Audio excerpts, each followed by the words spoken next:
Everybody's starting to do that. We're all going to get sick at once? I get sick, blaming on someone. Won't be me. I'm not contagious. I'm not contagious, right? All righty, we ready? Yeah. All right, good evening. I hereby call the 2251st meeting of the Milwaukee City Council to order. Please join me in the Pledge of Allegiance. I pledge allegiance to the flag of the United States of America and to the republic for which it stands, one nation, under God, indivisible, with liberty and justice for all. Mr. Mayor, I just wanted to let the viewing public know that I'm suffering from a sinus infection. If I get a coughing fit, as I did in the work session, I will be leaving the room, but it's certainly no comment on any of the people coming to appear before us today. I'm just trying to not hack on camera. And it is a sinus infection. I'm not contagious. As he coughs and she coughs. No, I was actually in the same vein. I have an ill child in the other room who's not feeling so great, so if I need to leave for that, that's the reason. All right, so there will be much comings and goings. I hope not. All right, first up we have the consent agenda, and tonight's consent agenda includes the minutes of the July 5th, 2017 work and regular sessions, a resolution appointing Sarah Bagley and Zachary Hull to the Art Mob, and Yelena Wozniak to the mayor's alternate, to be my alternate to the Community Action Board. A resolution accepting the recommendation to provide up to $6,000 from the Good Neighbor Fund for the installation of 2 additional benches and a trash receptacle at the Kellogg Treatment Plant path. A resolution purchasing a replacement street sweeper.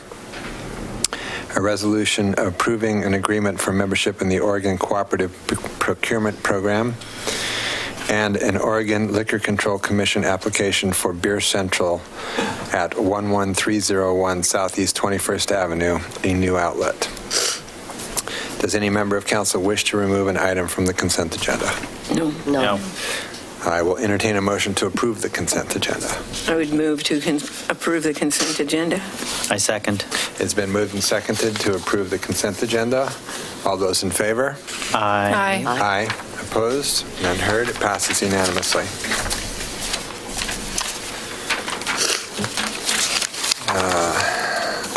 This is the part of the agenda during which council will hear citizen statements regarding city business. Those wishing to speak must fill out a green speaker card available on the table in the hall and identify agenda item number 4. The audience participation. As council has other business items on the agenda this evening, speakers will be limited to 3 minutes each.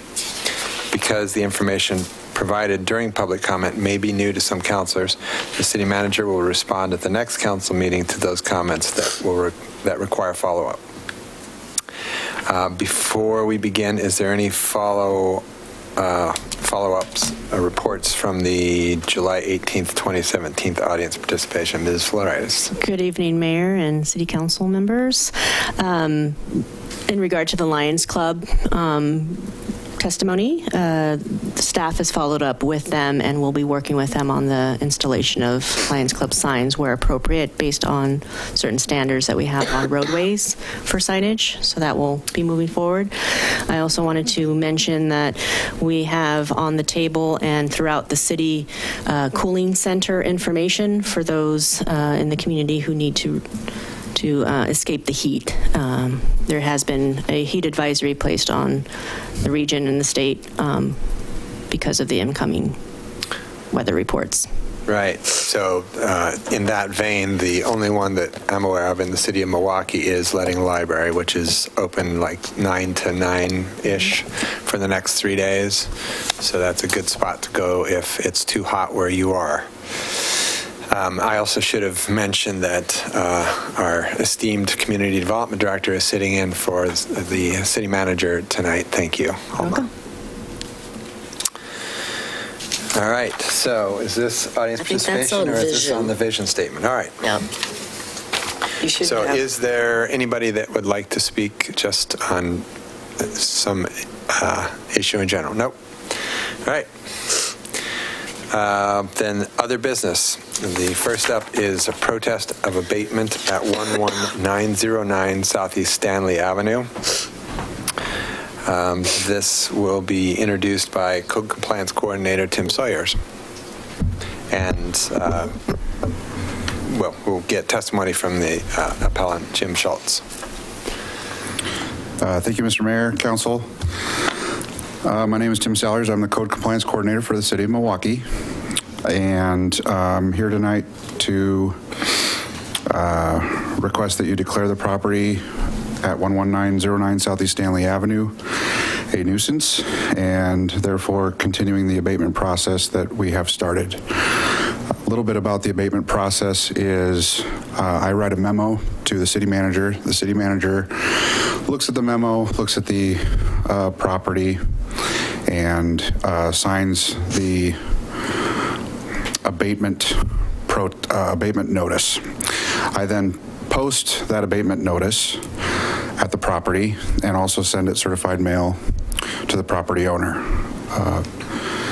Then they have 10 days to comply with that notice or issue an appeal or protest to the abatement to City Council.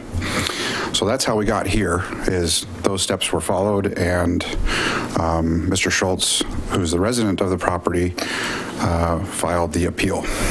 A little bit of history about this property. This code case essentially started in 2008. And at the time, I want to clarify this. It didn't get in the staff report, but I want to clarify this, that Mr. Schultz is the resident now. He wasn't the resident then in 2008. At the time, I don't think anybody was living at the time there. Thank you. The property had multiple inoperable vehicles, around 30 inoperable vehicles on the property, large amounts of junk and debris. The 2008 to 2011, a code compliance case took place between myself and the property owner, LaVon Schultz, Mr. Schultz's mother. The items on the property were her property and also her deceased sister's items. Fast forward a few years through the compliance process, a citation did end up being issued, and the defendants failed to appear for those court hearings, and a lien was placed on the property for the citations. Fast forward to last summer and last fall, some notice of violations were sent to the property owner about taking care of the issues once again. Between 2011 and last year, there was no communication from my office to the property owner. The specific violations at the property continue to be junk, debris piled up, inoperable vehicles, and vehicles parked on non-driveway areas and surfaces. This last June 30th, 2017, a notice of intent to begin the abatement process was sent. That is not a requirement of code. That is just something that I created. It's basically a warning letter that I'm considering trying to move forward with the abatement process, just trying to get some movement. Shortly after that, Mr. Schultz came into my office and we spoke about the situation, spoke about the timeline and the different options he has. I then moved forward with getting the signature, as I stated, from City Manager Ann Ober, and he filed the appeal. On July 26th, I received a search warrant from Judge Graves to enter the property to better assess the situation, and included those photos from that search in the staff report in attachment 3. The violations to be abated are the violations of Milwaukee Municipal Code 8.04.070B, debris on private property, which also includes inoperable vehicles, and also the Milwaukee Municipal Code section 8.04.135, which is compliance with zoning regulations, which talks about the vehicles parked on the unapproved surfaces and the non-driveway areas.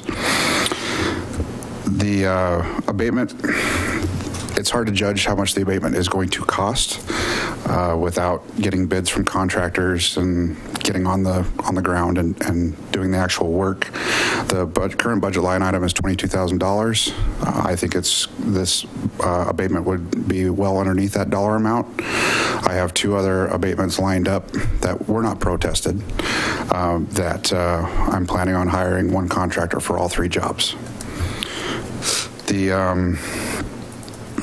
workload impacts is straightforward. If you folks declare a nuisance tonight, then he has 10 days to comply, and which would be August 11th, and then August 11th is a Friday, and so I would, at the earliest, review the property on August 14th.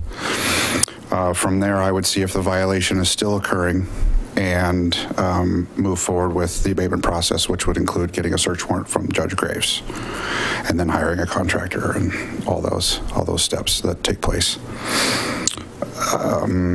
If no nuisance is declared tonight, compliance process would still be in effect, still a violation. I wouldn't close the case, and we would need to continue through getting the property into compliance with our code. Concurrence, City Manager, Chief of Police, and Captain of Operations for the Milwaukee Police Department concur with the abatement, and the staff recommendations is to declare the property a nuisance. Any questions? I have one. Yes. It was sort of implied in your staff report that you've gotten a number of complaints over the years. I just wanted to make sure it's not just one single complaint. You've had complaints from... No, what I put in the staff report, but neglected to speak to right here, is that this property is, while you're exiting Linwood Elementary School, the driveway for the Linwood Elementary School onto Stanley would, if it continued, would run right into this property. So it's very visible from Linwood Elementary and Sojourner Elementary folks. The Ukrainian Bible Church is also there, and I have not received specific complaints from anybody from the Ukrainian Bible Church. But as a member of this community, I hear from Linwood parents and what have you about what's going on with that property. So complaints also have come from some neighbors, but yeah, so that's more than one and more than one time. Yeah. Okay. May I ask, to use the terminology to see if it's still occurring? Help me understand just what that means. Does that mean the debris is still there, or does that mean it's being added to, or? The debris piles, junk piles are still there. Okay. That's what the original one. Yeah. Yeah. Okay. And would you mind repeating what you had said about what if it's not declared a nuisance this evening? You said if not, then there was a step after that. I didn't quite get that, Tim. Excuse me. The code compliance would still remain open. I would need to gain compliance some other way, whether or not that be more citations and go through the judicial process. We still have a violation. We still need to get compliance. Whether or not we go with the abatement route at this point is up to you. Yeah. Okay. All right. Thank you. Does that 2011 judgment that went on as a lien, does that accrue interest over time, or is it just fixed at the time that the judgment enters? Yeah, there's a 9% interest going on that daily. Daily. Wow. Okay. How much was that lien from 2011?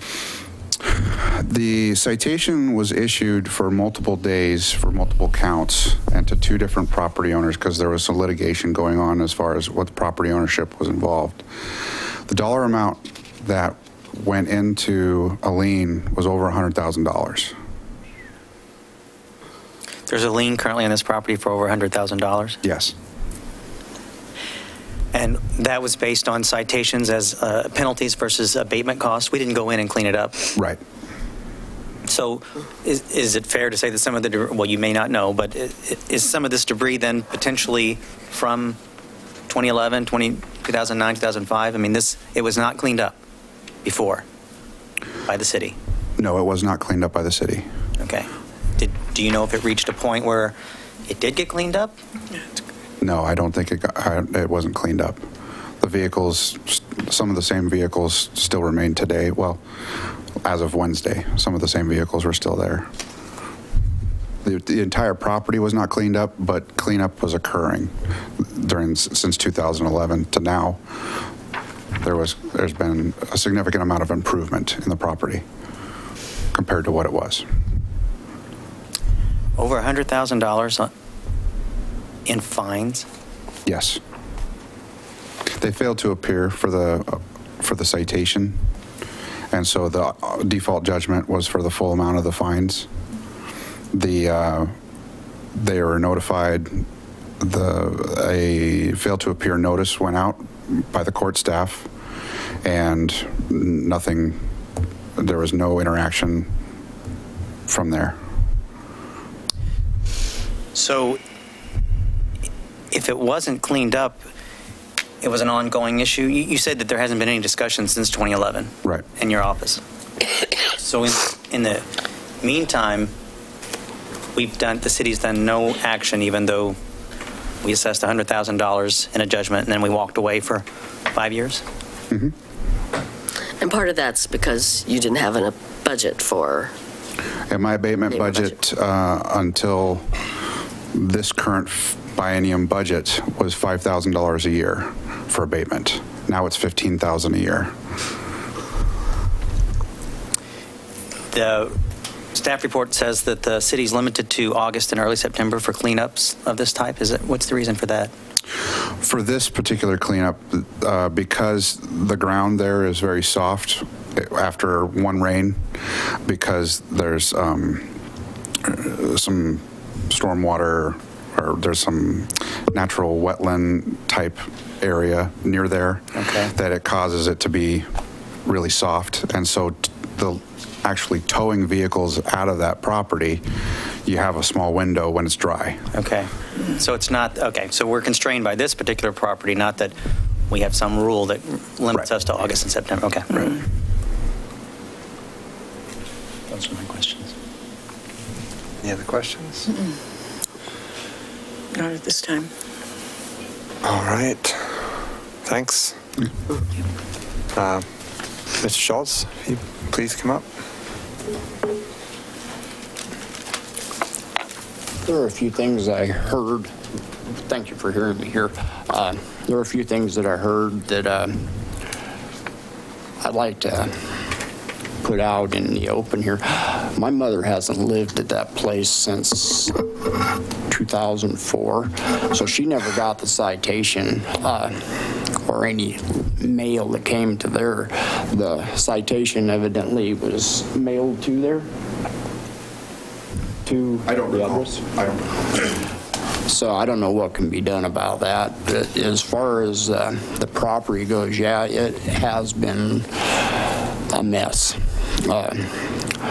We've been cleaning on the place, taking multiple loads to the dump, getting rid of vehicles and stuff. As far as the wetlands go, I've got 2 vehicles that are in the part that would be, if it rained, that would probably be stuck.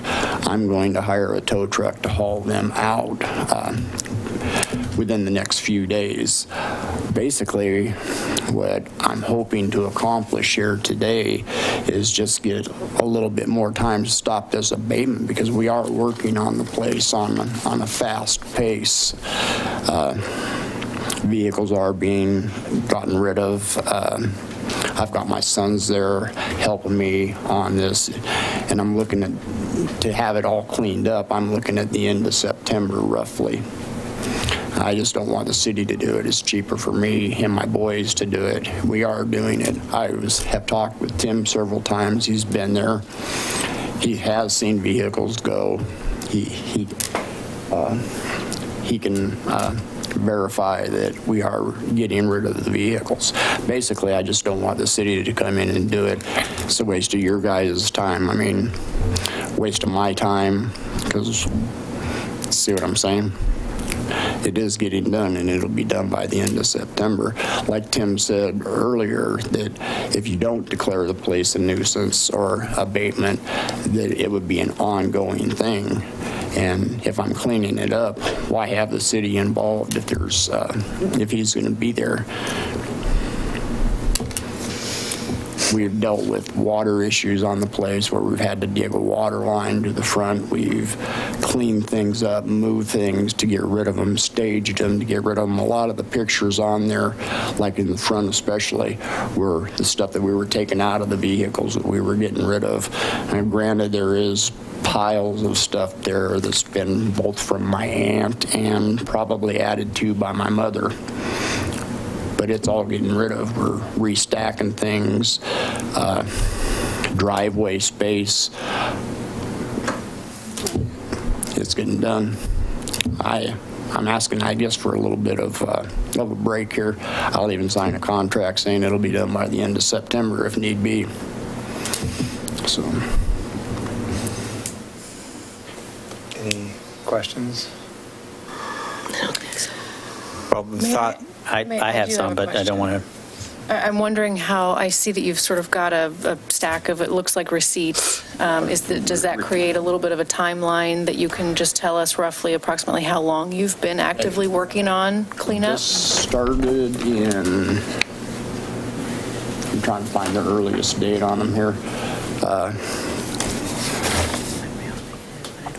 These are just some of them, not counting the dump receipts.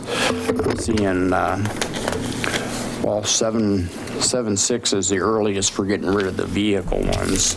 And I have a whole bunch more dump receipts. I don't know, I've got them in another thing. I thought I put them in this one. And this is going from the 19th. So it's all in July. It's all in the last month. June and July. We were Okay. concentrating on getting the water line dug in that Tim said that they would condemn the property if we didn't have the water running into the house. So we ended up getting a permit and digging a new water line from the water meter clear into the house. We got that done, and then we started on the cleanup. And granted, this is, like I said, taken a while even to get to this point. My mother's elderly, and she doesn't like to do things, but this kind of jogged her into saying, hey, it has to be done. And being that I live there, I'm the one that ends up doing it. So, but it is getting done. A couple questions for you, Mr. Schultz. The staff report says that the city sent notices last year in June and September. Did you receive those notices, or do you dispute that you received notices? No, they were sent to my mom. To the property address? No, to 14014 Southeast Linden Lane, which is where my mother lives. And that's in Oak Grove. And the ones that I got were for the water, of course. And I think I got one that said the vehicles out front had to be gone, right? So we were getting rid of them and taking them. I mean, it's another stack of paperwork from R.S. Davis. So, but we have been moving on it. It's not like we've been standing still. These things take time. Now, like you said, the summer months is the best months to get in there and get all this stuff done. And it's been a process. And you don't dispute that the property has quite a bit of debris? I can't dispute that. Okay. I'm appalled by it, but I am saying that it is getting cleaned up. So as far as the Linwood School across the street from us, there's one way in and one way out of there. And unfortunately, it does come right in front of the house. But storm damage and all that's been cleaned up, which At one time last year, we had a big tree come down, almost took the power lines out, so we're cut it up to a certain point where we couldn't go any further with it. And that was kind of a nuisance, and I mean, with the limbs and stuff. But it is getting taken care of. Thank you. You've asked to be delayed until the end of September, but we're being told that the window for getting stuff out of there is also the end of September, which would mean that we would be, if you weren't able to do it, then we would be stuck waiting a whole nother year before we could get it done. It's being done. Like I said, there's only 2 vehicles left that are there, and the ground right now is super hard, so they can be towed out. One I'm actually going to try to drive out of there. Unfortunately, it's a motorhome, and it's kind of been the biggest eyesore there. It's kind of gotten stuck, and so it's just a matter of getting it out. I got one of the motorhomes out that Tim spoke of. Got it, it's gone, and I got the one cube van that was in the middle gone. I got the truck gone, and I've got something like 7 different vehicles gone off of the property, and we're down to 1, 2, 3 vehicles left to go that have to go to the recycler, and the other one I'm actually having licensed. I got it up and running, so it's not an eyesore. So Okay.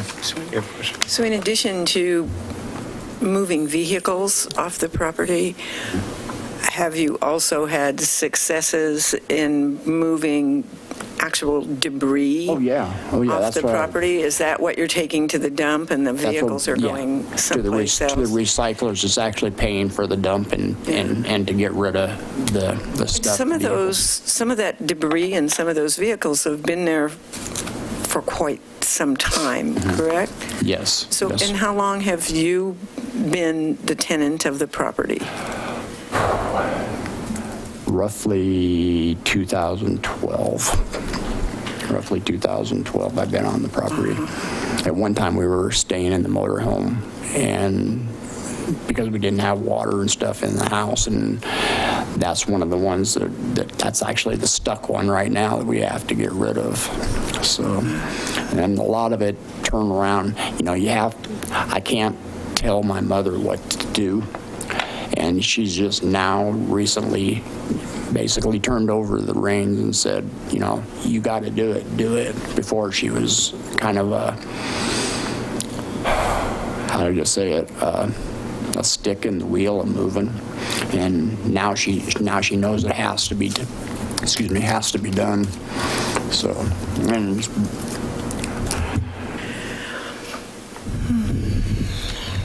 Thank you. Any questions? No? No. Thank you. Thank you. Mr. Schultz. Tim, can you come back up for a minute?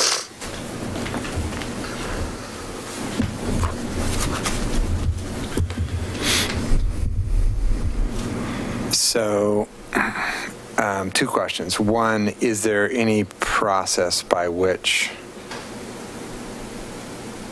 we can declare this a nuisance but increase the timeline more than, what is it, a week or 10 days or whatever it is?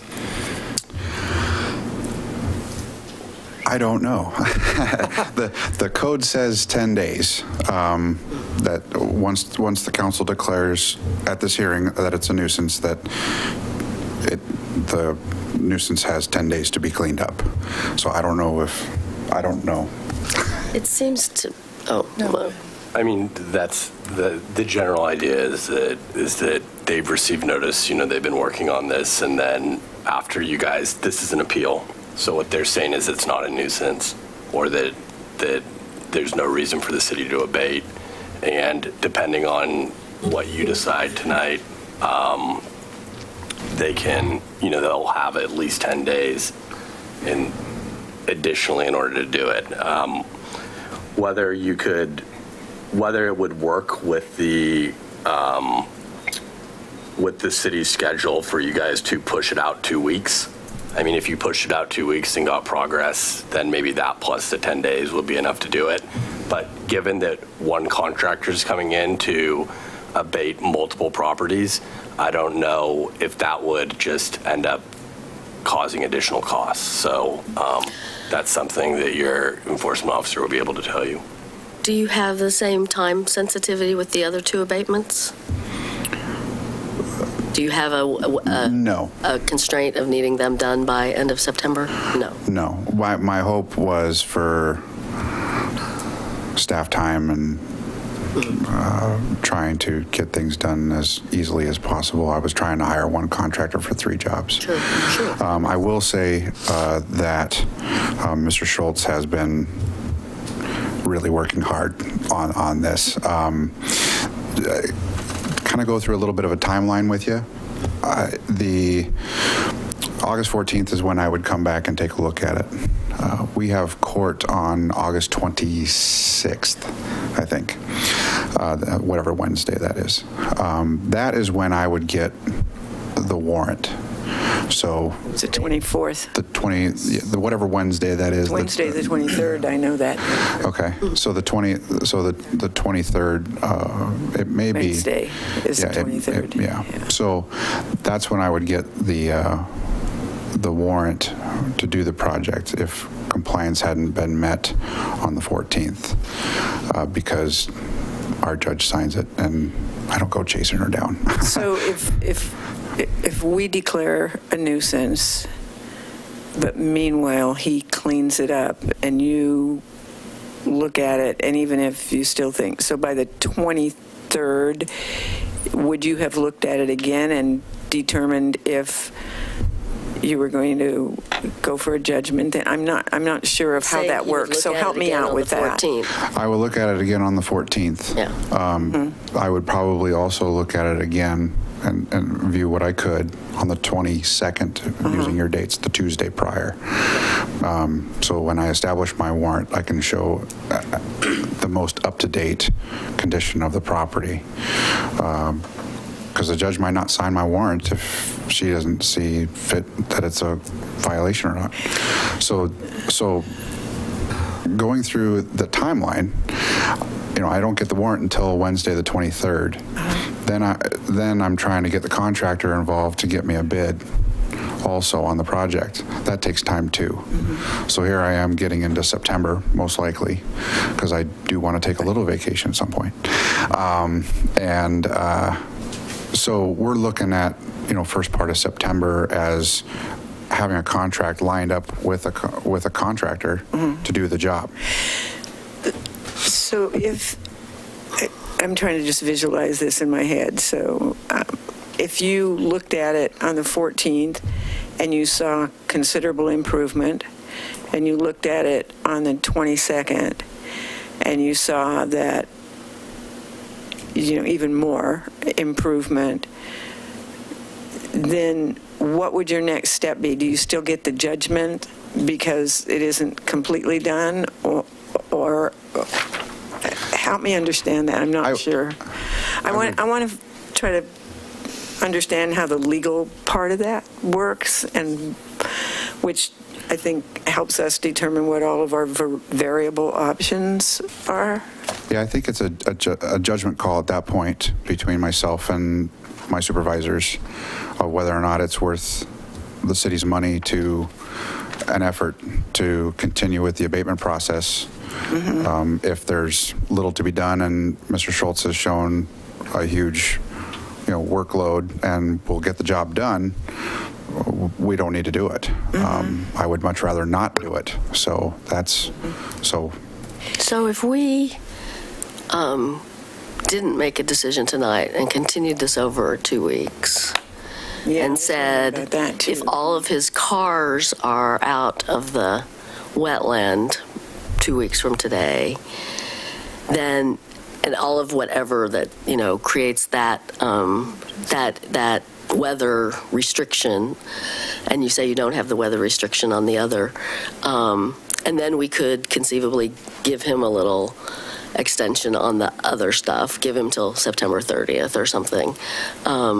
how how would that prejudice you? And I mean, it would set your timeline back, obviously, but beyond that, would it be a big deal? Yeah, I have a warrant currently for one of those properties. So there is some timeline related to that. That's only good for a certain number of days. Yeah. So, and there's other circumstances going on at that property that I don't want to get into. That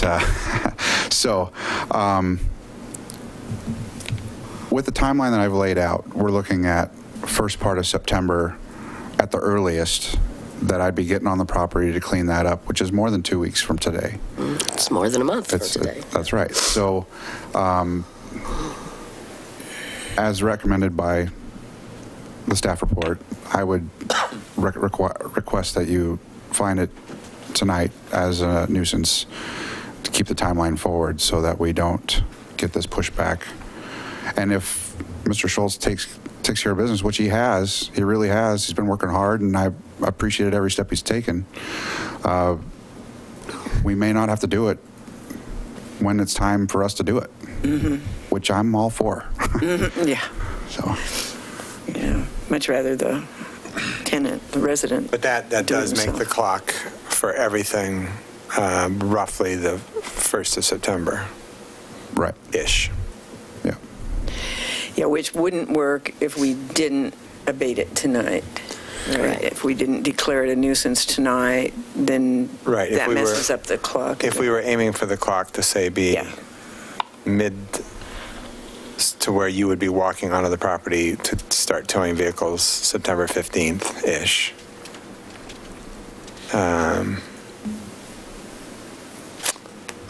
Then your concept where we continue this to next meeting makes that happen. Yeah. But that messes you up a little bit. So is the concern that trying to get the contractor out 3 times to look at 3 different properties and give you a price, or? Sure, economies of scale, right? Yeah. But they're going to make $10,000 per project, so, you know. What happens if you sign that contract and he's already abated?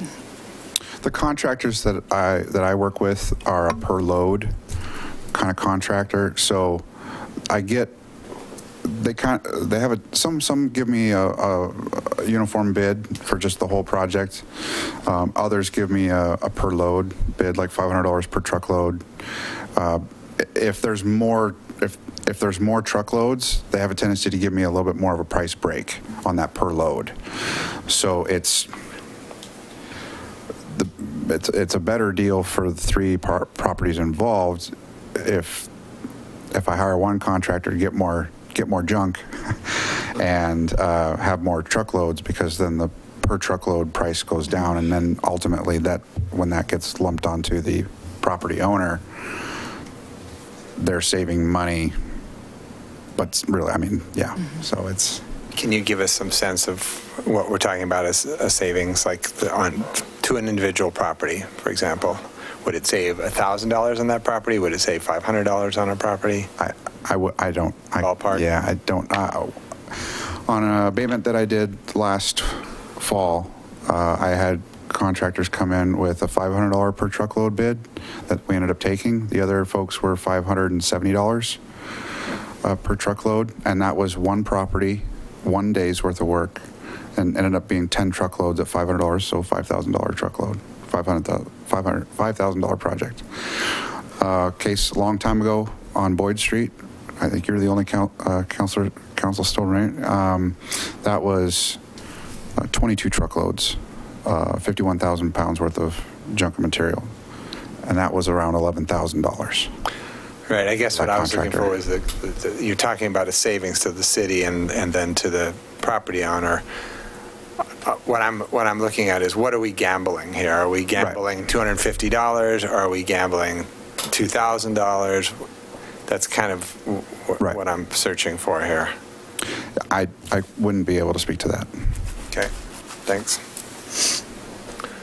Any other questions for Tim? I have no questions of Tim. Okay. Thanks, Tim. Thank you. Thank you, Tim. Thank you. Anybody want to open with thoughts? I have some if nobody else wants to. Well, if I might just briefly say, I appreciate that cleanup is going on and that many of the vehicles have been moved and debris has been moved.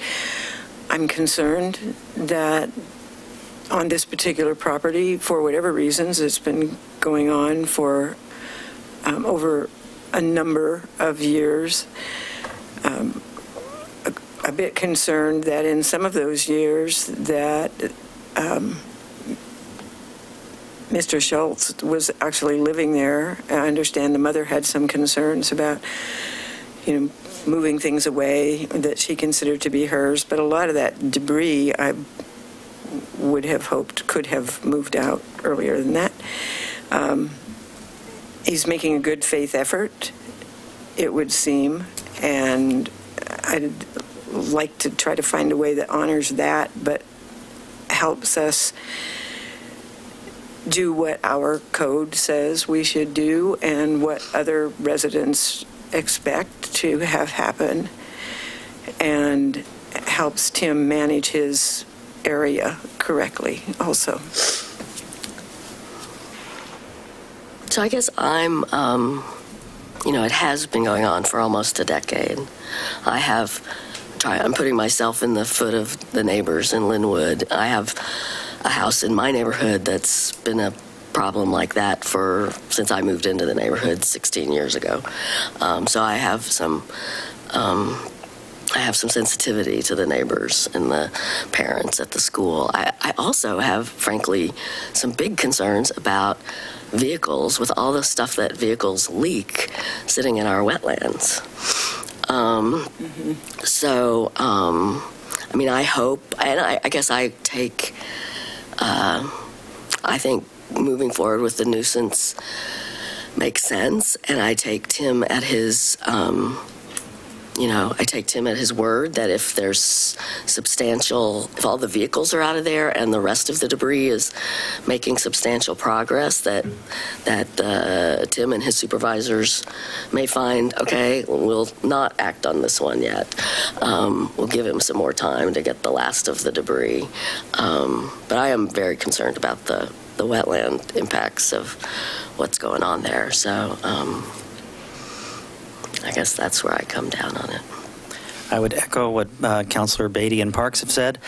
I'd also say that the declaring it a nuisance does not trigger a timeline when the city has to abate. It starts the nuisance process, and then he still has to go to court and all of that. But there's nothing that says that the nuisance has to be abated this year, although I hope it is if it still looks like that. But I would agree that, he's going to have 45 days or so at least until we're going to have a contractor out there.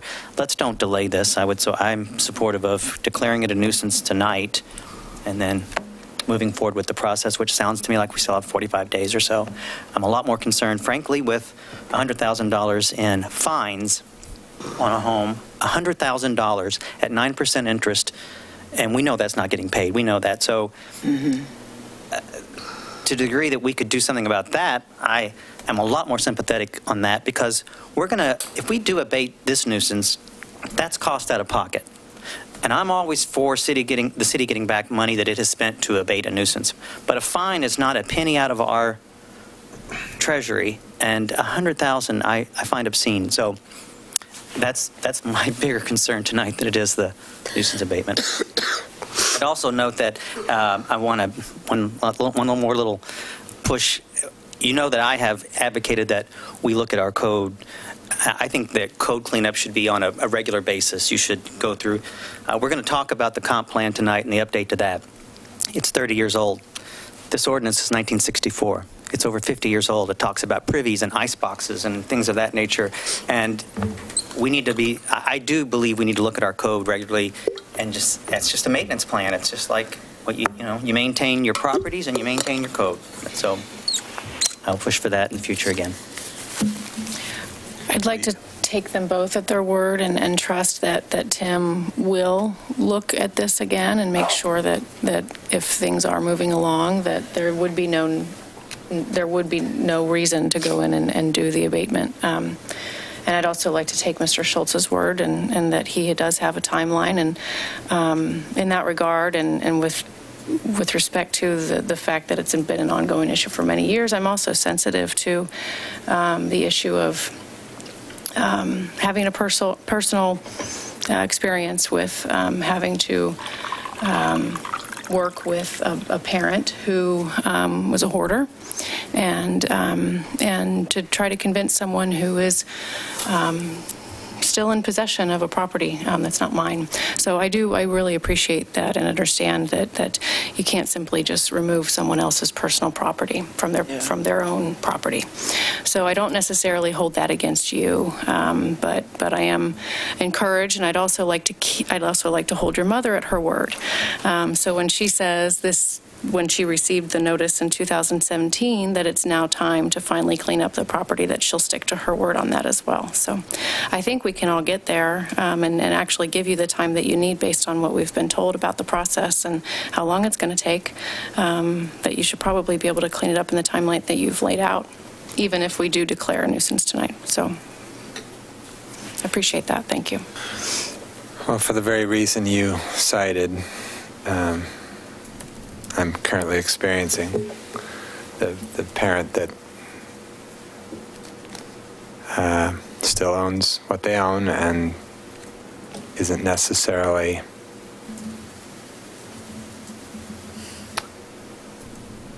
working on the same level that everybody else is.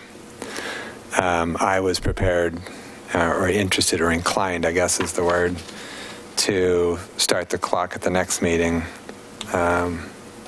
just to give you those 2 extra weeks. But you've gotten a lot more vehicles out already than you have left to get out by the 1st of September. So it sounds like if you keep working at the rate you're working, you should be pretty darn close, which should keep Tim from having to go in there. So I'm okay. If the rest of council is more interested in doing this tonight, I'm okay with it. I am in utter agreement with you. On the code part. Yeah. Well, both the code part and the $100,000. Oh. Yeah. I think we need to explore what it would take for us to address that at this point. Because I think obscene is a good word.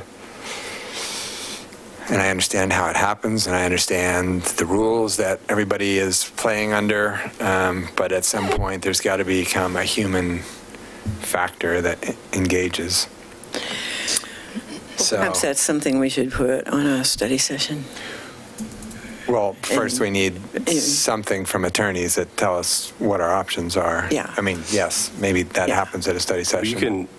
This is something, the amount of the fines, et cetera, is something that could be settled.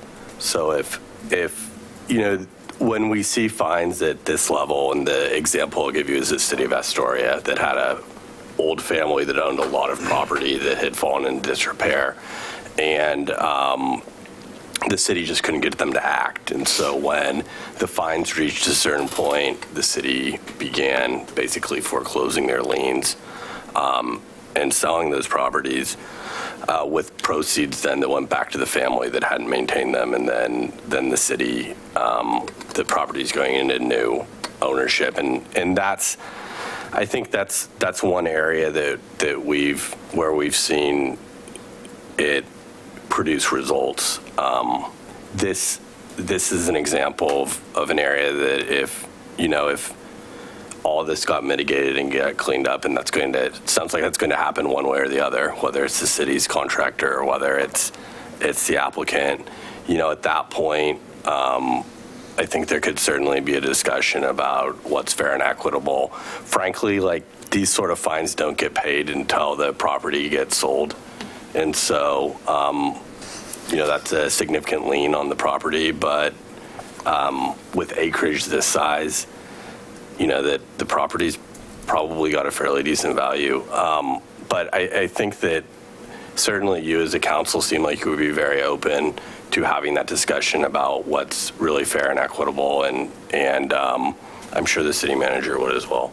But we can put together some ideas for you of how to do this. Again, the fines are really there's the carrot and the stick, and the, there are a variety of reasons for the fines. One is to encourage the homeowners to clean things up, but I mean, the neighbors are severely impacted by this sort of thing, and their property values are impacted as well.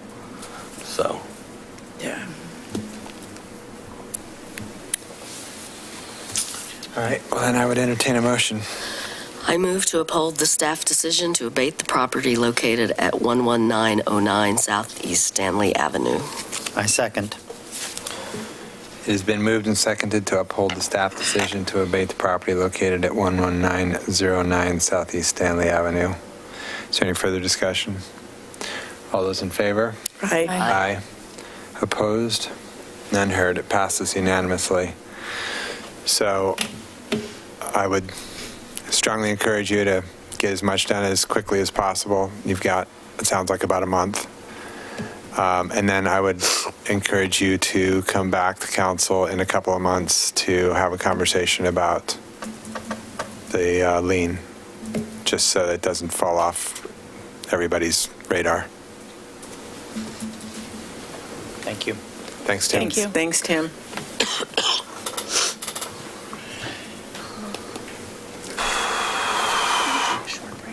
Yes, we can. So we're going to take a 10-minute, 5-minute? What do you need? 5 minutes. 5-minute recess. Thank you.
not that ours isn't, but, you know.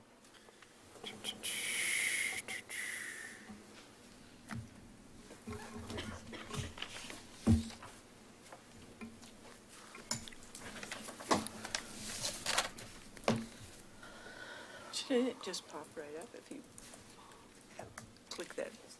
Well, I wasn't sure where in it this was, but I got where I wanted. Oh, gotcha. Okay. All right, are we back on the air? We are back on the air. So, next up we have the vision statement and action plan, a final review. This will be introduced by Senior Planner David Levitan and one of our consultants, Anais Mathez. I always struggle with your last name. Mate. Mate, French. Yeah. No? I give up. I always say it wrong. How about that? Yeah. Why don't you move the microphone? Does that work? No, move it. You can move it to you. Closer. There you go. Does that work now? That's better. Thank you. All right. Well, thank you, Mr. Mayor, councilors. So we were last before you on July 5th. We presented at your July 5th work session, and the council at that meeting had a number of comments. We presented the updated vision statement and the action plan. It was the first look that the council had gotten in a bit, and that plan was the recommended version from the Vision Advisory Committee that they had signed off on at their June 21st meeting, which was their final meeting, their 7th and final meeting. They had done great work on pulling that all together. And so the council had a number of comments about the format, some of the language within some of the action items.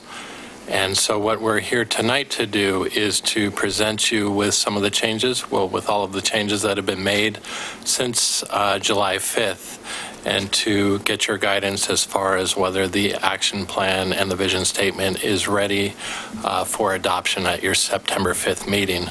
So here are some of the changes, and NIS is actually going to go through these. They're in about 4 or 5 different things that we've updated, and I'll let Anais take it from there. Thank you, David. So with your great guidance that we received last month, it was, we made 5 major changes to the action plan. The very first one was to, of course, make sure that the most up-to-date and current vision was included in the action plan. This was the vision statement that had public safety involved, along with a couple of other items that we unfortunately, it was a copy and paste error, so we very quickly fixed that. The second large item that we did do here is based on your guidance, we combined the council goals into the super actions rather than keeping them separate. So now we have 5 super actions rather than 8. The third thing we did was we removed any references in the action plan to short-term priorities, and then we also better defined what the status categories were. So we included definitions when action items are indicated as future or underway or complete. We defined what that actually meant. Oh, we have it up here already. So previously we had action items that had a status as new, and we indicated that as, or we changed those to future. So those are action items that help implement the 2040 vision and that are recommended for near-term implementation by the Vision Advisory Committee, but don't necessarily have funding attached to them at this point. Underway, obviously those that are currently underway within city departments but might need additional resources, might need additional support. Initiate with comprehensive plan, those that can be initiated with the update that will be beginning in 2017. And then finally, we also added complete. There's some actions that were already on the table and decided upon, notably I think your composting program that had been complete since the last revision of the plan. Correct. So we have 11 action items that were revised based on input from you all, and that is included in a track changes document that is part of your packet. They primarily dealt with terminology and verbiage, so that was helping the reader and all of us better understand and define those terms. And then it also, I think, reflects better what the city can more realistically undertake and achieve. And obviously, you know, more revisions can definitely occur in terms of the verbiage or any terms that need any more definition. We are still open to that. Right. So really, you know, we're here to ask whether or not, you know, to what extent these proposed revisions meet, you know, if you're comfortable with these revisions, and whether or not there's anything else that we should be prepared to add or redefine before the September 5th meeting, where we hopefully adopt the plan.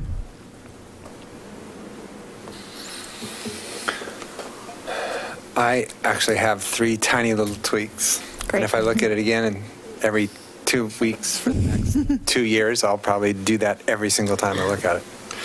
But just to throw them out there. Yeah. And this is on the clean version that I made my notes. So RS 73, Planet 1.4, which is develop a strong tree ordinance that incentivizes tree protection, has equitable tree replacement standards, and provides adequate flexibility for property owners.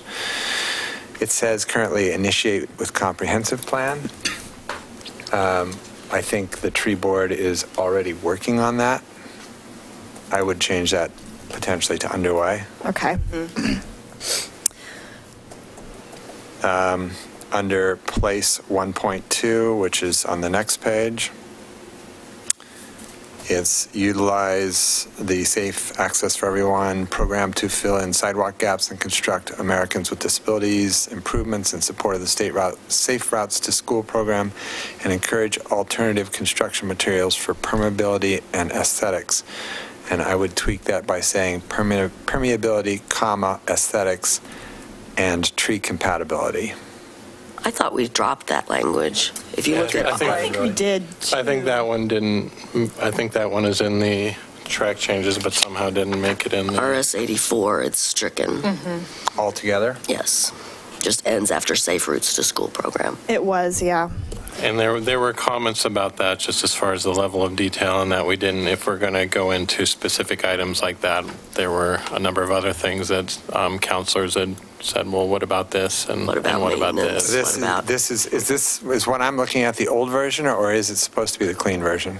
It's supposed to be the clean version, and so that one, I think because it was just stricken and wasn't actual track changes, I think that we missed on that one, so that's... Okay. We'll definitely go back through all of these. Yeah, we took out that to just end at Safe Routes to School program. And so we do show that in the track change version, but we need to update that.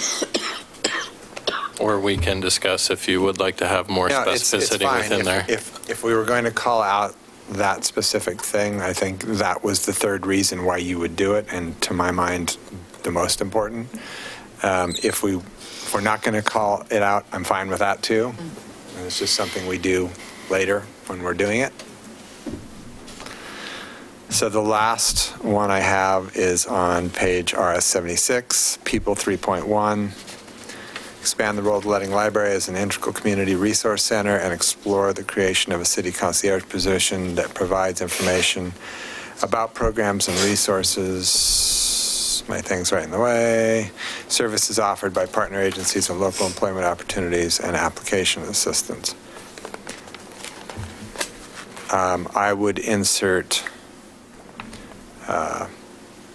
city concierge position that provides information about and help with programs, resources, services offered.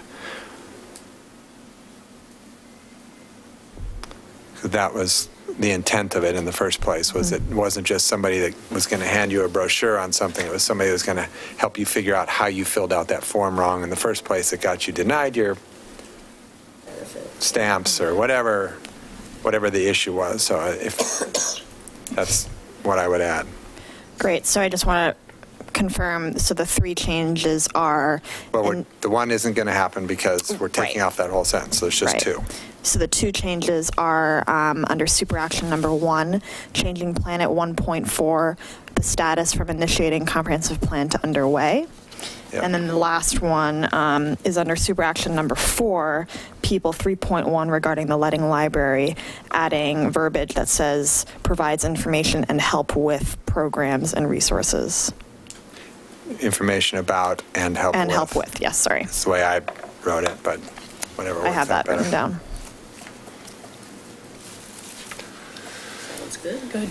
I have just a couple of questions and comments. I had sent an email in, which I see is attached here, so thank you for that.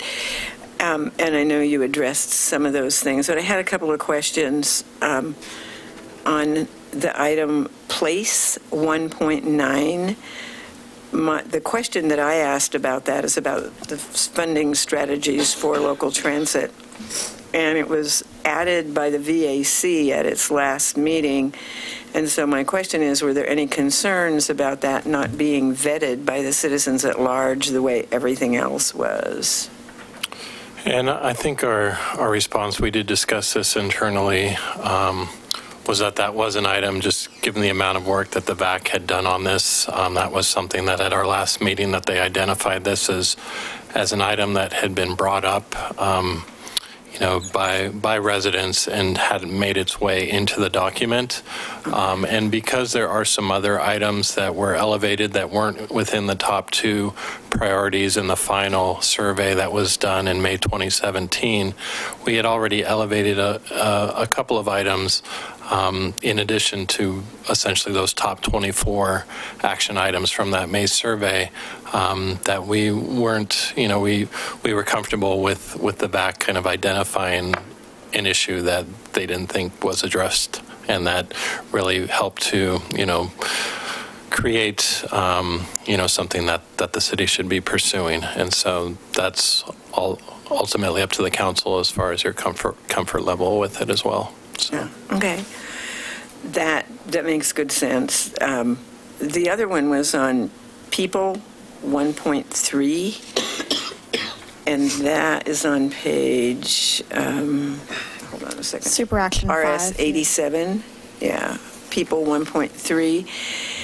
And my question on that I had sent to you guys was, everything else seems very specific on having an outcome and doing something. And I want to get back to my email so I can frame my question the way I did on that.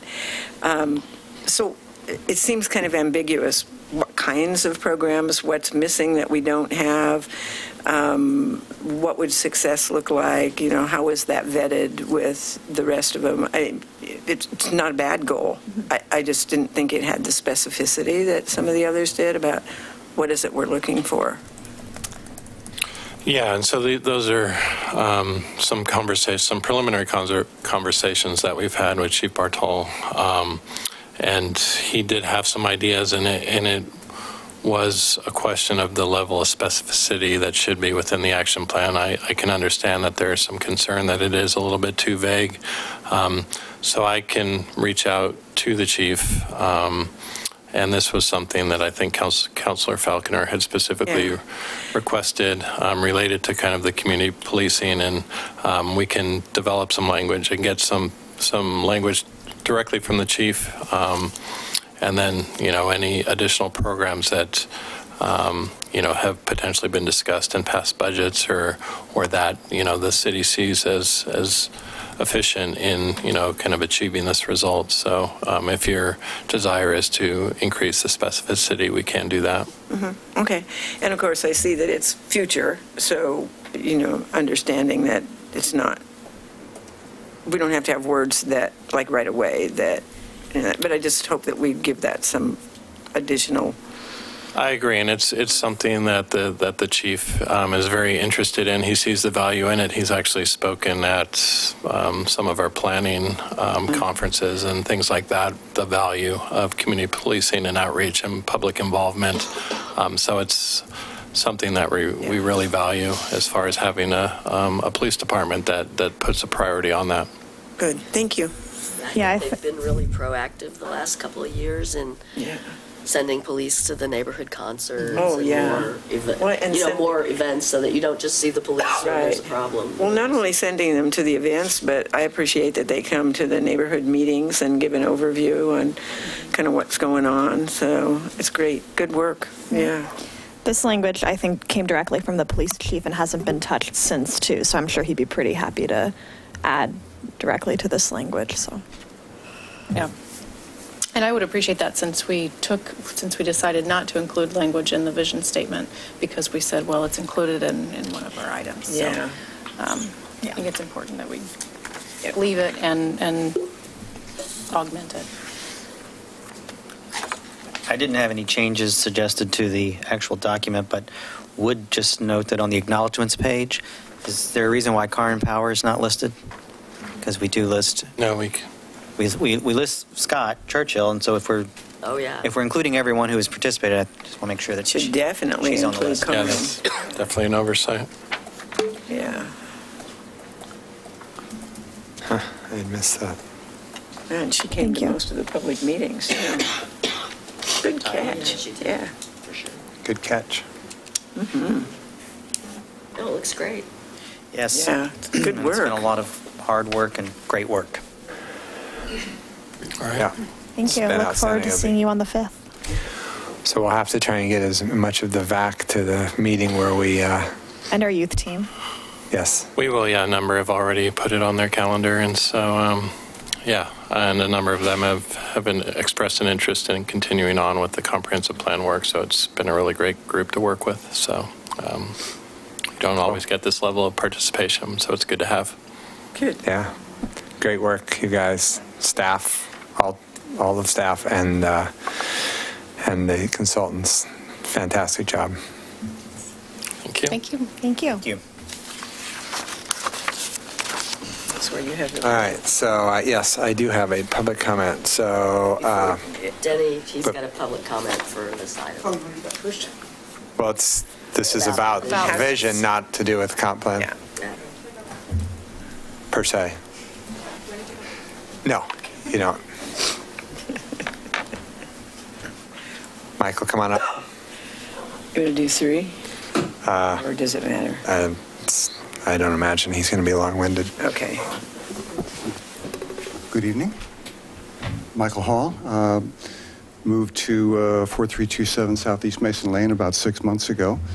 When I decided to move to Milwaukee from Southwest, I had no idea about the vision statement and all the action plans that you're undertaking, and the whole process has struck me as being very wonderful, very exciting. It's so important to imagine what we hope for so that we can plan for it. And so many times we're just kind of stumbling along from crisis to crisis or specific detail to detail without really looking ahead. I want to mention that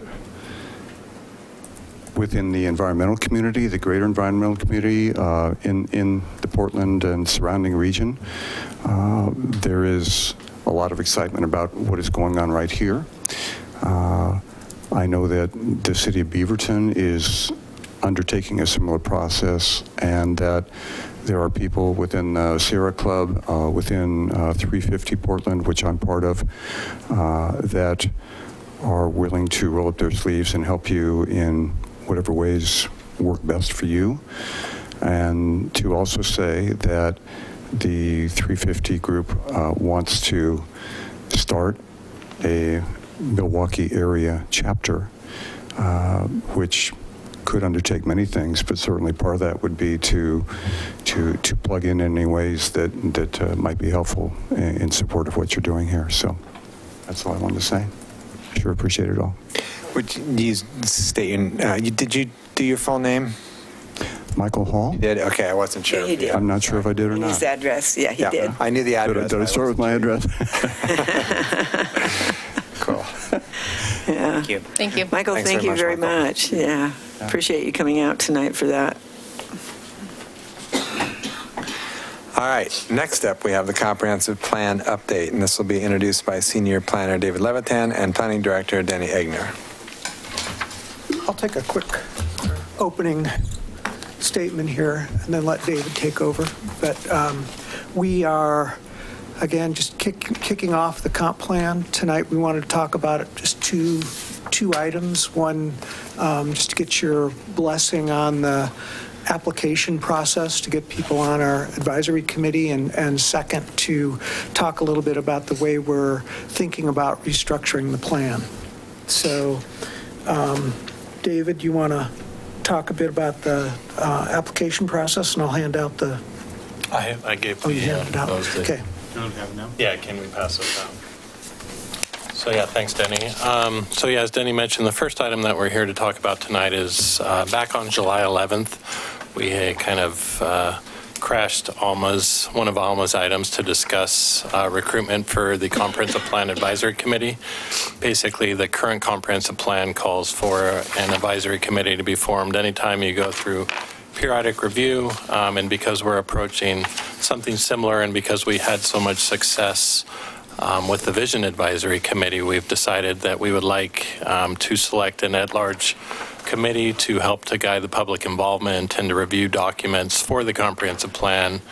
And so we presented, I think, an early draft of the application and talked about some of the items that we were thinking about considering as far as targeting applicants, and the council provided some great direction. They wanted to make sure that we did target, they wanted the at-large process, but wanted to make sure that we targeted a lot of different and diverse stakeholders as far as youth, the business community, and environmental organizations and so in response to that, we've created the application, which is included as attachment 1. So basically what we've done is refined the Vision Advisory Committee application and added a couple of additional items at the suggestion of the council. One of them specifically asks if they are involved with their NDA. The thought behind that is that we really want to make sure that the advisory committee members can really report back and engage the NDAs and really get the neighborhoods involved. And then the second question is whether applicants are fluent in a language other than English. And we would really like to have committee members that can serve as that liaison to non-English speaking communities. So we really see that as an asset. One more item that Councillor Parks had emailed me about, I believe on Sunday, is you had asked about if we could ask a question about applicants' educational background, or at least whether or not they were a current student. And we can get into that level of specificity if you'd like. And so we would leave that as far as if there's any additional type of information that you would like us to include on the application. But basically what we're looking at tonight is just to kind of get your direction and to make sure that you are comfortable with this application, with us initiating this application process, so we really can get into recruitment for the CPAC and to really get moving on the public involvement component. David leaves for Hawaii on Thursday, and we'd like to be able to hit the send button late tomorrow. So that's really, I would welcome your comments on the application. And then we also were on July 11th, we had discussed that in addition to the at-large selection, we had recommended that there be a designated member from both the City Council and the Planning Commission. We discussed that with the Planning Commission at their July 25th work session, and they agreed that they would like to do that, and they have opted to appoint a member at their August 22nd. If the council is okay with that, they prefer to have that discussion internally within the Planning Commission and appoint a member, as opposed to having multiple members apply through the at-large process, and then us making sure that we have at least one planning commissioner. So, and then we were also, as I said, recommending that we have one designated liaison from the City Council. So we would like to get your feedback on that, and if you would like to discuss that internally and select or appoint a member tonight, or to have that in a future discussion, that's something that we would like guidance on as well. So I don't know if we want to, that's kind of the first of our two major topics. If we want to touch on that and kind of discuss that before we move into the proposed framework for the plan, we can do it either way. We're going to have an arm wrestling tournament? Rock, paper, scissors. Rock, paper, scissors. I was going to say that I personally think two from the Planning Commission and the Council. This is a big deal. Comprehensive plan is a big deal.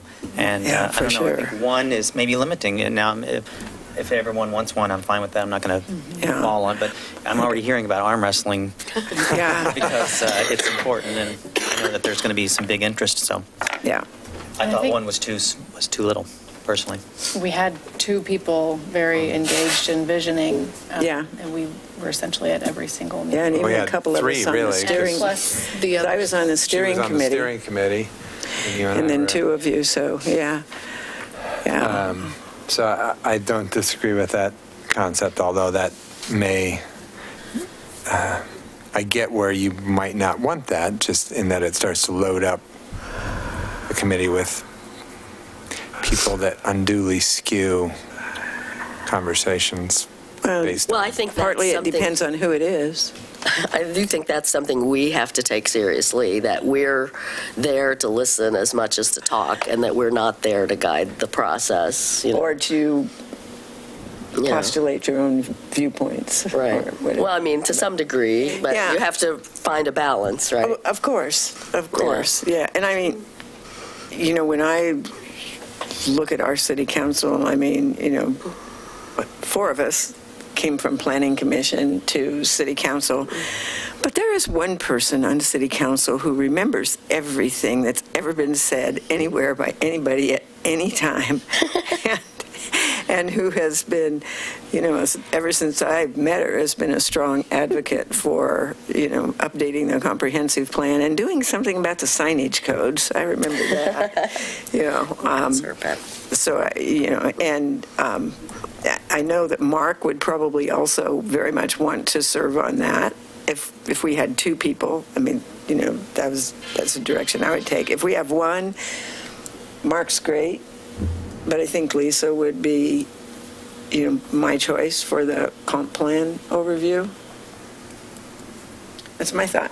Well, I still would think it should be two, and I would want these two Yeah. if they're interested. Yeah, yeah. I agree, and would also volunteer you.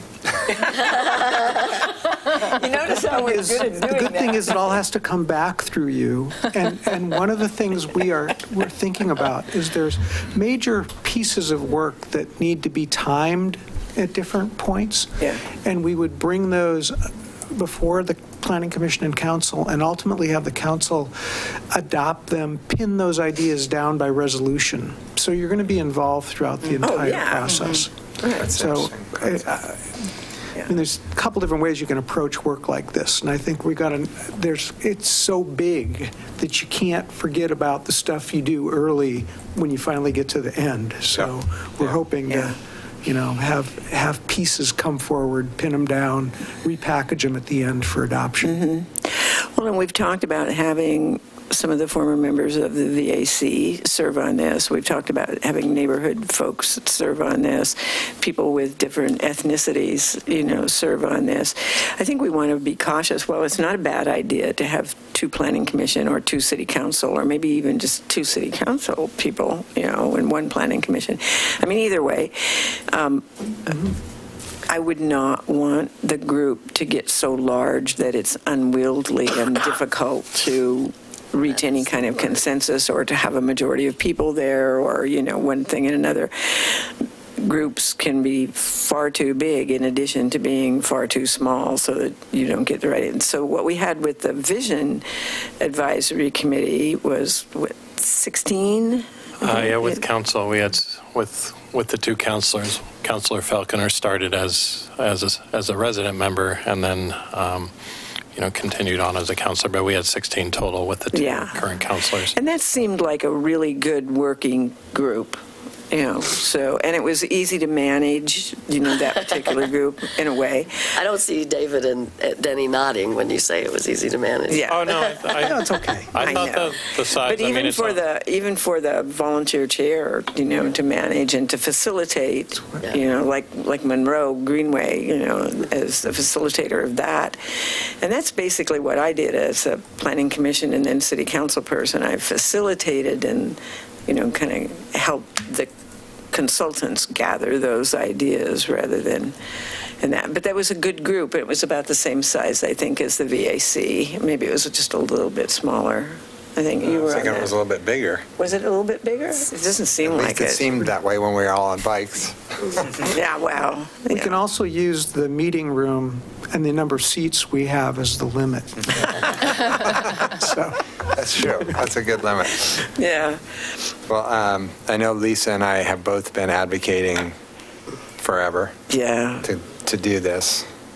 And I would be very happy to serve and be happy to serve with you on it. So I'm perfectly fine with the two, and let the planning commission, decide whether or not they want one need or a second two. one. Well, that's a good point. Yeah. And there's a lot of newer folks on I was going to say, the planning commission. They might not, they might feel that one is, sufficient. Well, the interesting thing is that planning commission brings a really interesting mix of expertise in its various personalities. Mm-hmm. So there's a lot of opportunity there to have some really serious experts in their own fields. No, and we've discussed that with the planning commission, and you're correct. I mean, we have an architect, we have a transportation planner, an environmental planner, a housing specialist. I mean, we kind of have two housing specialists. Different components of housing. Right. Between Sherry and Kim, and so stormwater expert. Yeah, stormwater. So really, kind of the major components of the comp plan are largely covered, and so there are some opportunities for them to serve on some of these technical advisory groups that we envision are going to be needed as we really discuss the technical components of the chapters. That's a good way to use them too. We'll look at those more as work groups, the more informal work groups that we might assemble to advise on certain aspects. Yeah, that's a good idea. Mm-hmm. Any do we need to just have this consensus, or do we need a motion? No, I think we're just good. Consensus is fine. If you got any other suggestions on the application, we can take them. But I do have a few. Yeah. One, Wilda had already, and by the way, I apologize. This was last on the agenda. It's the last thing I read last night. I normally wouldn't want to send my questions ahead of time, so that's fine. I'm sorry about that. But one question I had at the bottom when we talk about we'd like a mix of people that represent this and that, but we only asked 3 or 4 questions, and so to Wilda's point, I was thinking, can you ask educational level? Are you currently a student? If so, where?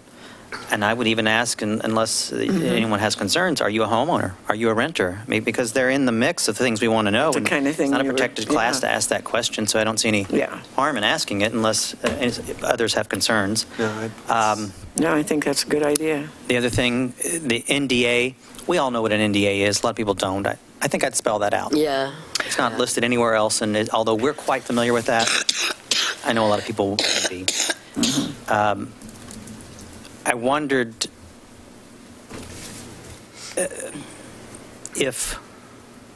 do we do these applications in another language ever, or is it just?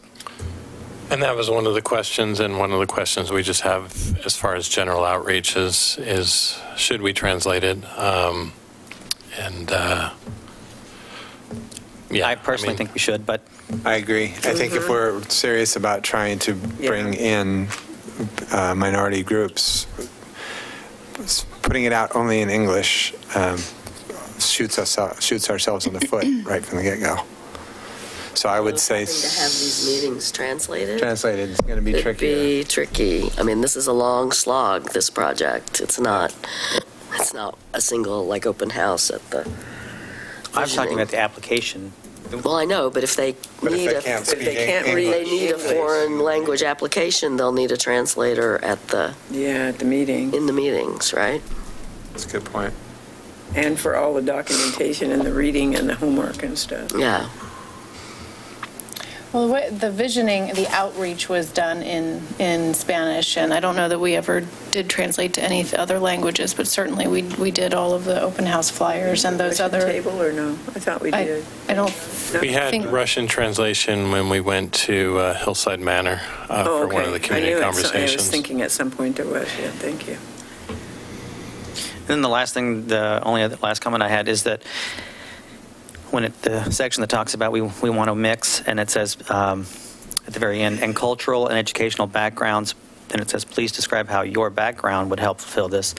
I think I would say, please describe how your selection to the committee would help this, because a lot of the things we talk about aren't backgrounds, renters, homeowners, and I think to me the question was kind of confusing, as though you only wanted to hear about my cultural or educational background, because those are the only ones that were... Right. But yeah, that's being, again, very picky, and I'm sorry I didn't send this to you ahead of time. No, it really helps define it more. So, thank you. Good. All the questions that I had on this. So I guess we do need to talk about the language thing a little bit more. It occurred to me when I was talking that was going to be a problem. If they don't speak English well enough to function in a meeting and read the, homework and that stuff, it's going to add immensely to the workload.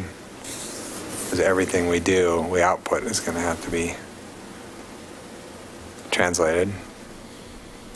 Yeah, and we did, translate a number of the public event materials into Spanish.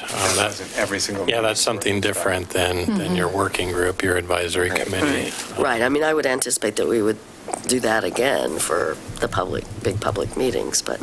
I think it was pretty well received. Once we learned what we needed to do, I think we had good involvement. Yeah. If we model this process something like that, I think it could be, we'll probably learn more about how to do it even better as we move forward, but it is a learning process for us all. Could we do something like advertise this in Spanish, see if we get a response? That's a good idea. And then adjust. That's a good idea. Yeah. It is. And that is something that, when I would send out emails, I would ask, I would have in Spanish, if you'd like this email in Spanish, please send an email to this address, and actually created an Espanol at MilwaukeeVision.org for the vision. And so that's something different than sending out in Spanish, but it's our attempt to kind of bridge the two. Okay. And did you get responses to that? We got a few, and I got a few phone calls, and it... yeah. I was fluent when I was 16, and I'm not fluent anymore, so... Well, and enough people showed up that we didn't have enough translation services at one of our meetings. So the outreach was there, and we just need to make sure that, and I would say we not just model, but almost replicate the process that we went through with visioning. Because we definitely learned some things at the first town hall. It was inferred, I think, from the Spanish-speaking community that there would be simultaneous translation, and there wasn't. And that was an error or an oversight on our part. And so then for the second one, we did, and we had at the Place It exercise with James Rojas, we had a great response, and we had several families that were there, and so it was good to see. One other thing, the question above the last one that talks about the mix, does it say community visioning process? Sorry. Did we cut and paste and we didn't update, or is that what we intended to say?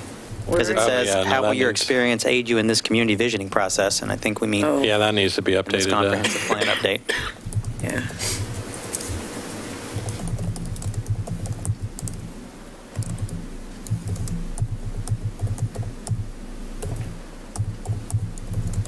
And then the only other item is how at the for the appointment of the Vision Advisory Committee, we didn't have interviews. We had a steering committee, which Mayor Gamba and Councilor Parks were members of, and we basically created a big spreadsheet and had people essentially rank the applicants, and we kind of worked our way down and ultimately came up with our top 15 and the consensus on the 15 that were then appointed to the committee.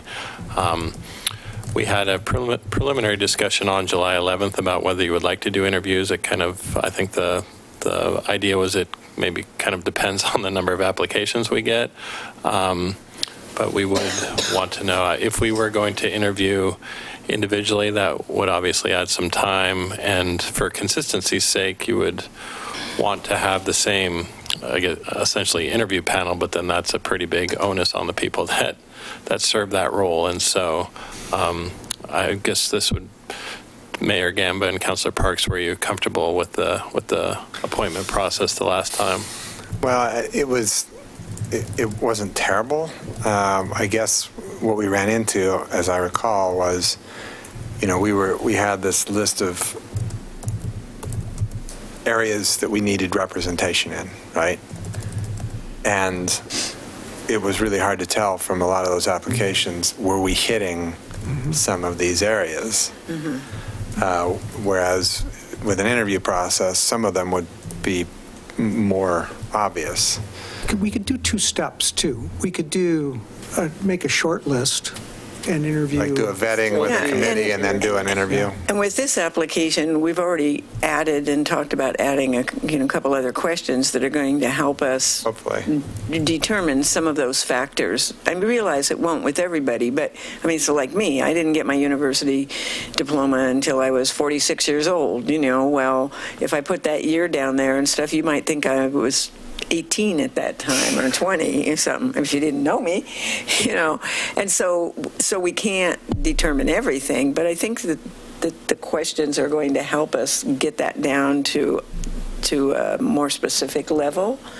And then if we do that, we vet the apps and then we interview how many ever we think we need to from there. A hybrid process might be the way to go. Because I remember that also, and there were so many factors that we couldn't figure out, especially because we're seeking certain areas of town, certain, demographics, all of those kinds of things. So we want it to be as representative of our community as possible, and when you get right down to it, interview is almost the only way to ultimately determine that. It is. But we can eliminate some of it, I think. And we're still going to only end up with 15 people or however many it is. And so I think what was really successful about the visioning process is that you also set up a youth advisory council, and you went into and you had these community conversations where you did target specific community groups. You spoke to elders because you went into,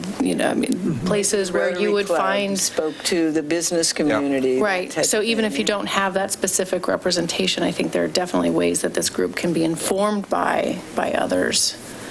Yeah, it's a really good thought, and just like we did with visioning. Yeah, thank you. I have a kind of a non sequitur question. It says, although the city will not be going through the periodic review process with the state, why not? Because the state isn't putting anyone through periodic review. I know they're not days. requiring it, but... No, I don't think, even if you requested, they're not offering currently. Oh, really? Approve it. They don't have the staffing to do it. They're so folks... Milwaukee's got the staffing, but the state does. They do not have very much capacity right now at all. So they're having trouble getting through, communities that are requesting UGB expansions and things of that nature, and so it's I do not think they would put you through I don't think they would willingly agree to go through a periodic review. We would like to do it in the manner of periodic review to the extent we can. Yeah, and we'll be discussing this with our DLCD representative, and so. They are. I know in just talking to DLCD, there are a fair number of cities that are doing economic opportunity analyses and housing need analyses, I mean, that are doing a lot of the work involved. So there's basically, I think, there's 2 reps for Clackamas County, Washington County, and Multnomah County for all the cities. There's Jennifer Donnelly and Ann DeBow. And so that's it. So I can talk to Jennifer or Ann, but I don't think they really have the capacity. So that's an excellent reason why not. Cool. All right. So our intent would be to cover the bases and have it acceptable to do a really quick update if we do get called back into, if they gear up for a more aggressive periodic review program. Is there a timeline, like after which they can't ding you, like they weren't ready and we did it, and 3 years from now they can still drag us back? Well, there is. I mean, you'd want to update a housing needs analysis and your economic section, but I guess if they didn't ding us between 1988 and 2011 when periodic review largely went away. Unlikely. And I think they're going to then, I think it will be a very cooperative type of process. If you don't feel like you need to go through it, they probably aren't going to force you to go through it. It's more likely we would have some potential requirement out of Metro to make sure we're in compliance with the Urban Growth Management Functional Plan than with the state. And there's no talk of that either, but yeah. Okay. All right, well, so you want to talk about framework now? Yeah, so we're just going to touch on that real briefly. And I would be happy to serve on the selection committee if that would be valuable. I don't have to serve on the other part of it. Thanks, Anais. Is there anyone else that would like to kind of review the applications? I think I would. If I'm going to serve on the committee, I'd like to. Well, could we potentially, I mean, we could all review the initial application similar to what we've done before in terms of ranking. I think that would be. Certainly, yeah. If you were to meet and deliberate, we just need to notice it. All right. We can maybe do it during a. You wouldn't really want to do that on TV. That's kind of not. I don't know that we'd want to do that in a. And I don't think there's an executive session reason. Any more than 2 of us, we have to have a. Yeah, it would need to be noticed. Do the packet materials or get together to discuss the packet? No, I meant, didn't we provide rankings? We do it like for the volunteer of the year. I mean, we do certain things where we do have to call someone out from a pool, but we generally have avoided. We didn't on the back. No, because you guys, just the two of you, I think, did it with staff or with whatever the committee was. Steering committee. We could send all of the applications out similar to when we sent out an email a couple weeks ago about this meeting as far as providing comments on the action plan and making sure that you just send it directly back to staff as opposed to starting to discuss it. And that could essentially work as the first cut, kind of coordinate all of the different counselors' review and kind of take a look where's their overlap, and these are the people that kind of really made it up to the process to either be interviewed or depending on what the results are. So that's something that we can do if every counselor is interested in looking at the applicants without having to hold individual interviews with all of you. That's a good idea. I think that's all right. Going on to the framework, we've talked internally about sort of how to organize this, and even today we were talking about this as to whether or not to organize it around the 4 Ps: people, places, planet, and prosperity, or around the super actions and categories that grow out of the super actions. And we ended up kind of using a modified version of those 5 super actions with the assumption that the Ps, the 4 Ps, become a filter. So they're the sustainability topics that we would then use to evaluate each one of our plan categories and plan policies. So you want to be making sure that, you know, we're sort of satisfying those types of issues as you go forward. So, David, you can talk a little bit more about the structure there. Yeah, and so just elaborating on, there's not a whole lot to add to what Denny said. Basically, we took the super actions that are included within the vision action plan, and we tried to simplify those a little bit. And so super action 1 was basically make Milwaukee a model of resiliency, environmental stewardship, and disaster preparedness. And so we just, you know, simplified that a little bit. And then what we've shown in this table is just kind of how these 5 major comp plan categories correspond with our existing comp plan elements, which will make up you know, the majority of what we're going to examine within the comp plan. Not everything is going to need to be updated, you know, wholesale. There are going to be items that we focus on more than others, but this is basically showing that crosswalk and how we feel that these 5 categories really capture the majority of the items that you need to have included within a comprehensive plan. There are things that are required at the state level that you need to address, and then there are additional items that really fall into some of these categories that we think really match up with some of the priorities that were expressed by the community through the visioning process. We gave an example of from the city of Hillsborough that just went through a complete update to their comprehensive plan. They're adopting, I believe they're going to Planning Commission in September, and then adopting by the City Council in November. And they've worked on it. They did a vision for about a year and a half, and then they've spent about the last 2.5 years working on the comp plan. And they've, I thought they did a really good job. And this just shows an example of how they created some of these focus areas and then some of the individual elements. You know, I don't know if we necessarily need all of these components as far as having a separate chapter for access to healthy foods, or some of the other items that are included within there, but this really provides how that framework kind of plays out, and they tied it directly to the categories, the major focus areas that they had developed through their visioning process. So it worked well for them. We've spoken with the project manager from Hillsborough, and they felt that it was a good process, and it really lent itself well to updating the comp plan and making it more usable and digestible by the public. So the other thing on the other page, the proposed framework, the other column on the right are how the statewide planning goals match up. So we've got to cover basically all of those issues. We can add things to the list. We can add things, but we really do need to touch on each one of those.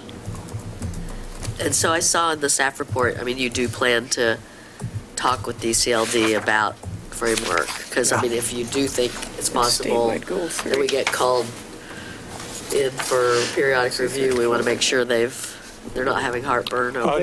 They've done it they've done this twice now. I mean, really, in Lake Oswego, we did a similar kind of structure. Yeah. So we structured it by topic rather than by statewide planning goal, and they okayed that. Okay. They've okayed Hillsborough's now, so I'm pretty certain they'll be able to okay ours. So yeah, I've spoken with Jennifer, and she definitely wants to be involved in the process, and we plan on having her involved. She was involved on the Goal 10 work with the housing needs analysis.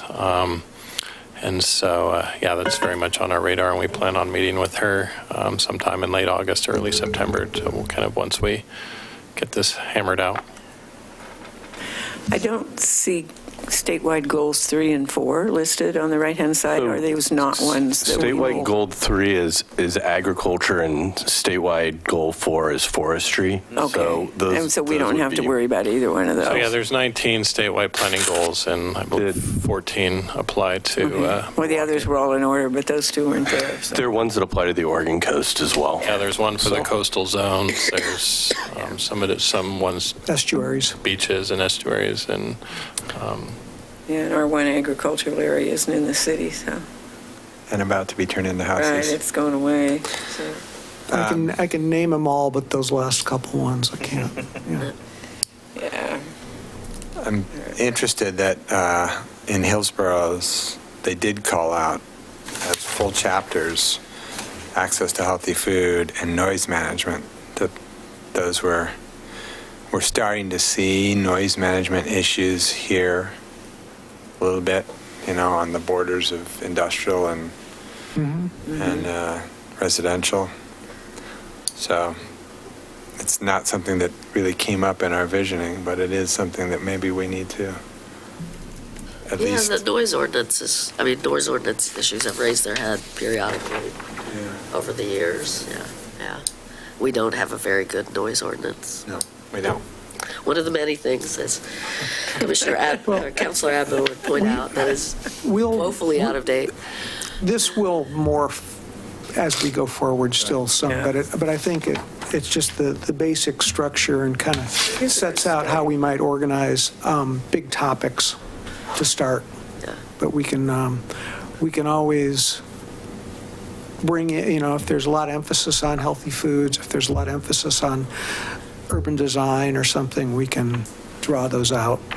Have you guys read Hillsborough's, either one of you? The comp plan? The detail, yeah. Yeah, I've looked through. So the way that they've...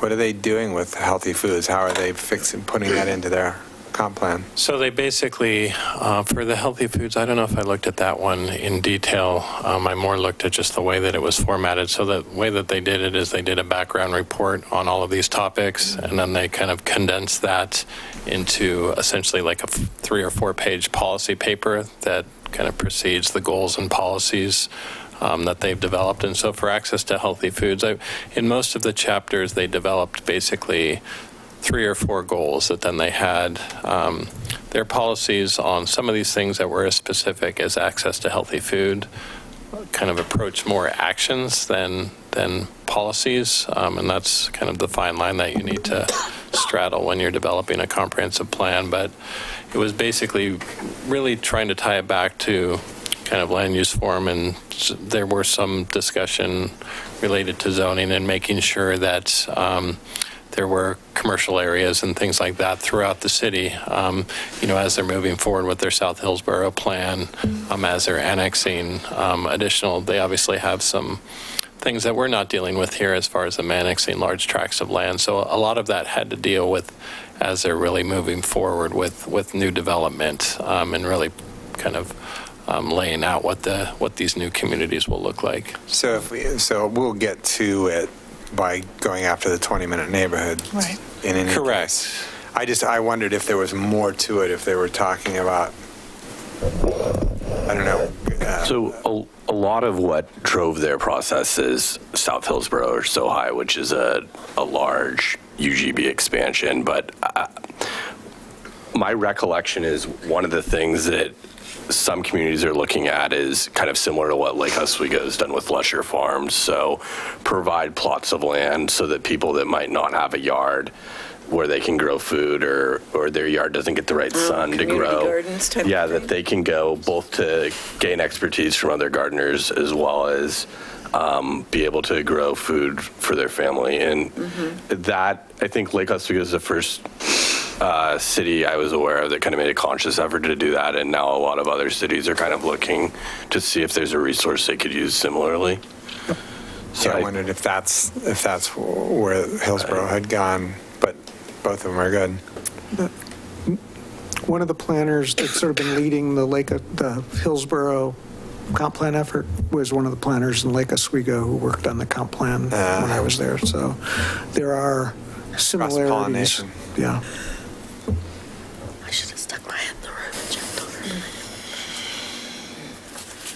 So any other questions or comments? Do you guys need an answer from us other than we think this looks pretty good? If you feel like we're heading in the wrong direction, let us know, but we'll keep going. You guys are great. Okay. Thank you. Looks Thank good. you. Okay. Thank you. Great, thank you very much. I hope we get 15 applications. This is a big lift. I mean, Yeah. I'll be curious. I know we had a ton for the visioning process. I'll be curious. Yeah. Well, we told people at the start that the visioning was going to be 6 months, didn't we? And it ended up being a year. No, I think I thought on we the told him it was application we gonna said be a 9 to year. 12 months. Oh, did we? Okay. Yeah, I was thinking we told him it was going to be a year. All right, let's see. That's it, right? Council reports. So I have a script. Do you guys want me to go through that? Go for it. Sure. You can add to it as necessary. Yeah. The next historic Milwaukee neighborhood concert at Scott Park is tomorrow, Wednesday, August 2nd, from noon to 1 p.m., featuring the Seymour Baker Band. Scott Park is next to the Leading Library.